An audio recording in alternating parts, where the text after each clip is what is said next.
Now at 5, surviving a stroke. It's a potentially life-threatening disease we often associate with older people. But we've learned it's becoming more common among young people. As some of you may know, last October, that 6-letter word took on a whole new meaning for one of our own. There's this fear that no one can prepare you for. Because the way that I look at it, I'm 27 years old and I had a stroke. Now, more than 4 months later, Caroline is sharing her story with the hope it can help others. It's a story you'll see only on Eyewitness News. Well, Shannon and Mike, it was the most exciting time of our lives. We just got married, came home from our honeymoon, and then tragedy struck. It was 135 days ago that I had my stroke. And I throw out a random number like that sometimes to remind myself that time truly does heal. What I've learned through my recovery is that sometimes the emotional journey back to you can be just as hard as the physical one. Here's my story. Our lives are defined by moments. I, Caroline, take you, Travis, to be my husband. I promise to be faithful to you. In good times and in bad. In sickness and in health.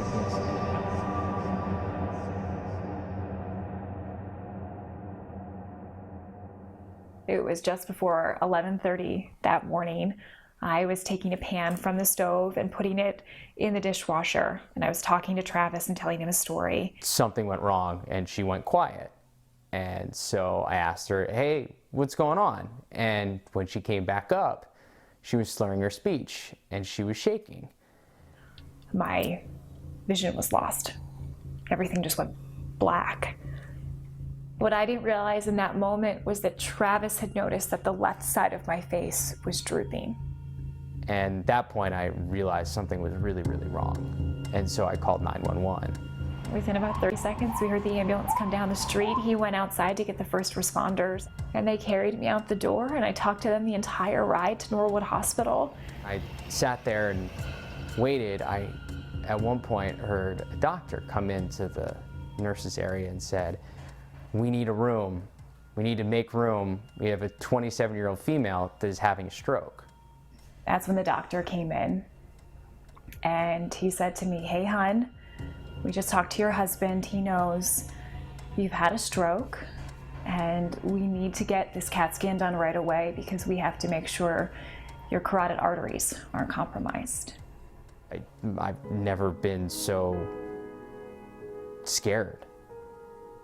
We've been married for a week and a half. And all of a sudden, like, everything changes. And finally, around 11:30 that night, we were taken by ambulance from Norwood Hospital to Boston Medical Center. We stayed in the hospital for 4 days, and that Friday afternoon, we were able to go home. And when we got discharged, they handed me this piece of paper, and it's still hanging on our fridge right now, and it listed everything that I needed to know if I physically hurt during my recovery. They don't give you a piece of paper to tell you what happens when you emotionally hurt during that time. No one warned me that when I walked through my apartment door and I was smiling because I was so happy to be home, that I would also relive the moment that I was taken out on a stretcher. There's not a piece of paper that tells you it's okay to fall asleep every night. You don't have to be afraid that you're not going to wake up the next morning. Because I would lay in bed and I would be exhausted because my brain hurt so bad. And I wouldn't want to fall asleep because I was afraid that Travis was going to wake up in the morning and I was going to be dead. I think we both consider ourselves really lucky because it was not nearly as bad as it could have been. And there's been very few things that have made me happier than when Caroline got back to work. All of us here are extremely happy, and the Caroline is back and that she's feeling much better. We missed you. I missed you guys so much. It feels so good to be back. You get a new lease on life and a new perspective in living your life. Moments are richer with people. The good moments are far better than they were before. Tomorrow isn't a guarantee. You don't know how many more moments you have. So that's what I plan to do with this moving forward is just be here, because I can't be here. A lot of people ask me, what is life like after stroke? And I will tell you, at home it is much different than it was before. There are far more doctor's appointments than I would like to go to.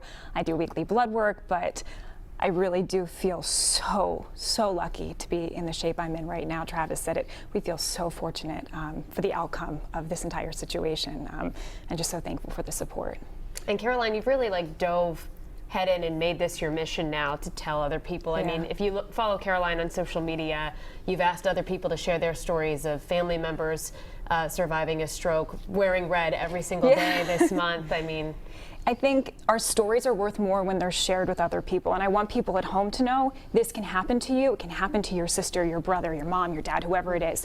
But also, you're not alone during that time, and that's what people need to know when they're going through something like this. I know your family was there for you, and Yeah. actually total strangers that were writing into you. So many people wrote to me and they said, you know, I had someone that I know who went through a stroke at a young age, or they went through it themselves. So the support has been incredible, and I really do, though, I have to thank photojournalist Corey Welch. He worked with me on these pieces, and Corey was there with me every Tuesday, his day off. He'd come up to Foxborough and visit us at home.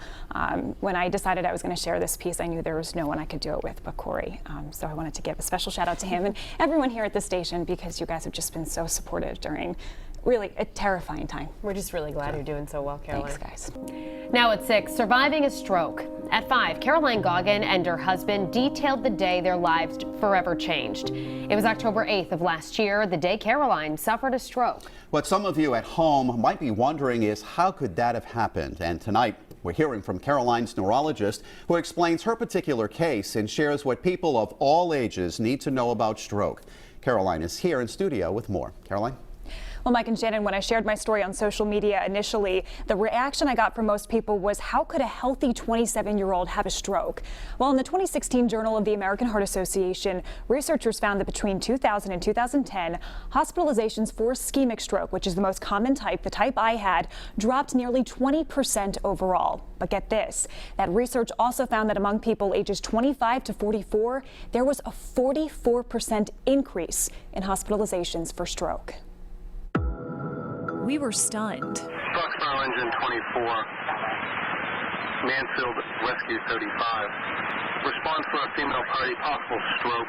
A stroke at 27 years old. These last 9 days have been the scariest of our lives. As I spent 6 weeks at home recovering, one question lingered. How could this have happened? It's really important to realize that stroke strikes anybody, whether you're male or female, no matter what your age is, no matter what your other underlying risk factors or comorbidities are. This is Dr. Hugo Aparicio. He's my neurologist at Boston Medical Center, where I recovered from my stroke last October. For you, it was some of the classic symptoms, right, like facial weakness and a little bit of arm weakness. What likely happened is one of the arteries in the brain that controls the motor function of the arm and the face became either fully or partially occluded. My CAT scan done within an hour of my initial symptoms shows the clot that blocked off blood flow to a portion of the right side of my brain. There's an area here that's kind of tightened, that's not over here.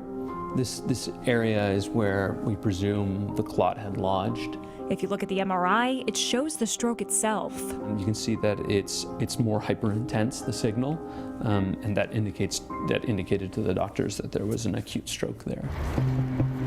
For a week, I was monitored at BMC. 4 months later, Dr. Aparicio is still looking into the exact cause of my stroke, as he says the research into strokes in younger people is really ramping up. We've seen it over the years has been, rates of stroke have been declining in both older folks and younger folks because of better risk factor control. But we have noticed that it may actually be even increasing in younger folks, the rates of stroke. Dr. Aparicio says the reason why isn't clear yet. He says research suggests high blood pressure, diabetes, obesity, and the opioid epidemic could be contributing. Now, in my case, I'm 27, healthy, and I have low blood pressure. I didn't really have any of those symptoms. Do you guys see that? Yes, certainly we do. Usually when patients present without the typical risk factors like high blood pressure and smoking or diabetes, usually that implies that it's one of the more rarer causes of stroke. Like a heart defect or a clotting disorder, both of which I was checked for. It's great that the public health message is getting out there, but it's concerning that people are still fairly unaware of stroke symptoms. When it comes to recognizing the signs signs of a stroke, think fast. F is for face, A is for arms, S is for speech, and T is for time. Time is key. You could have symptoms like vertigo, trouble walking, partial loss of your vision, symptoms that a lot of people don't realize are associated with stroke. According to the CDC, someone in the U.S. has a stroke every 40 seconds. Every 4 minutes, someone dies of one. For those who do recover, they do so without part of their brain. It doesn't recover. It's irreversibly or permanently injured. But the brain is really remarkable, especially in younger people, that the brain can recuperate in terms of establishing other connections to other parts of the brain.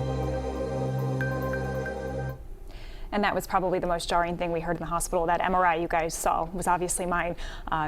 They brought that to us, they showed it to us, they said this side of your brain that's lit up right now, in 6 months if you go back for an MRI, it's black, because you have a part of your brain that's dead.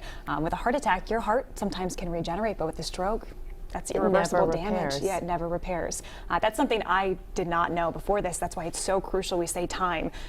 If you think you have any of those symptoms, you got to get to the hospital. We were lucky to get there so fast, but some people just aren't sure whether they're going through the signs of a stroke. They think it can't happen to me. That's why. I didn't think it could happen to me. Travis and I both said, you know, we were sitting there in our apartment and he's on the phone with 911 and I said, oh, this seems like a stroke.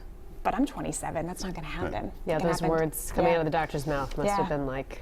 It's a reality check. We are not invincible, so it really can happen to anyone, so we just really gotta be aware. Well, Caroline, thank you so much for sharing your story. And coming up tonight at 10 and 11, Caroline introduces you to 2 other young stroke survivors in Rhode Island. One of them had a stroke at just 12 years old. Their stories and the ways they're working to raise awareness coming up tonight.